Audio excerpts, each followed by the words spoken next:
So, may ilang pong batang mag-aaral sa Bulacan na dahil sa hirap ng kanilang pamilya ay sa eskwelahan na nanunuluyan. Mas tipid daw kasi yun kesa mag-uwian sila araw-araw sakay ng bangka. Sa murang edad, tinitiis na po nilang mawalay sa kanilang pamilya para lamang makapag-aral. Nakatutok si Maki Pulido. Tapos na ang klase sa Perez Elementary School para sa araw na ito. Pero para sa ilang estudyante dito, hindi pa uwian. Pagkatapos kasi ng klase, ang kanilang eskwelahan, nagsisilbi rin nilang bahay. Sa silid-aralan na ito, tumutuloy ang mga bata mula sa isla ng Pariahan at Isla 15 sa bayan ng Bulacan, Bulacan. Matapos masira ng bagyo ang nag-iisang elementary school sa kanilang lugar. Ang 6 na natira, isang grade 1, 3 grade 3, isang grade 4 at isang grade 6. Gaya ng maraming gabi nila dito, kanin at noodles ang hapunan. Mas tipid daw magstay-in dito kaysa araw-araw na magbangka, lalo pat hindi sigurado ang kita sa pangingisda at pangangapa ng hipon. Ang mga bata pursigidong matuto. Kahit walang laruan, walang TV at walang malambot na kama, may caretaker man, malayo sa aruga at kalinga ng pamilya.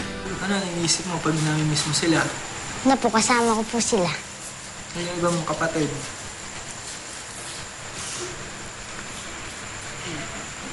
Si Raymart ang tanging magtatapos ng grade 6 mula sa kanilang isla.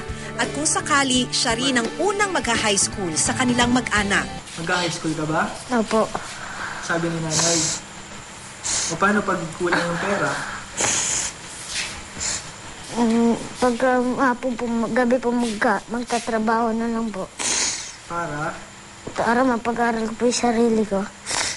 Sa murang edad, alam na nilang mahirap ang buhay, lalo para sa kanilang mahihirap. Hindi sila makakapag-aral pagka hindi sila mag-i-stay dito. Eh sabi ko, magtiyaga na lang kayo.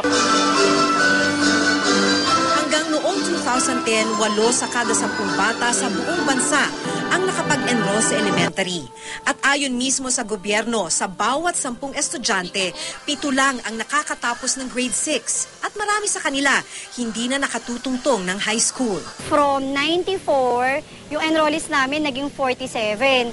Imbes na pumunta sila dito para mag-school, pinili na lang nila na hindi mag-aral. Sosima C. Gemino.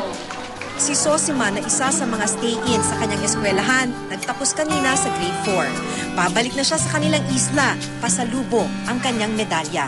Walang kasiguruhan kung makababalik pa siya sa susunod na pasukan. Maki Pulido, Nakatutok, 24 Oras.